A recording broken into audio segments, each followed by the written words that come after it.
Մի մոռացեք բաժանորդագրվել իմ ալիքին, որպեսզի առաջինը լինես տեղեկացված։ Դիանա Գրիգորյանի նոր հեռուստասերիալը շարունակում է բոլորի կողմից սիրված լինել։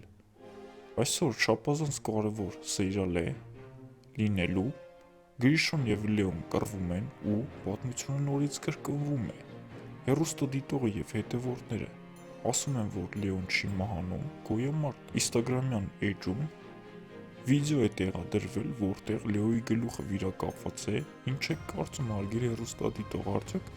Հունանի տղան պատասխան կտա իր արարքի համար, գրեք ձեր կարծիքը եւ մի մոռացեք բաժանորդագրվել ալիքին, որպեսզի լինես տեղեկացված։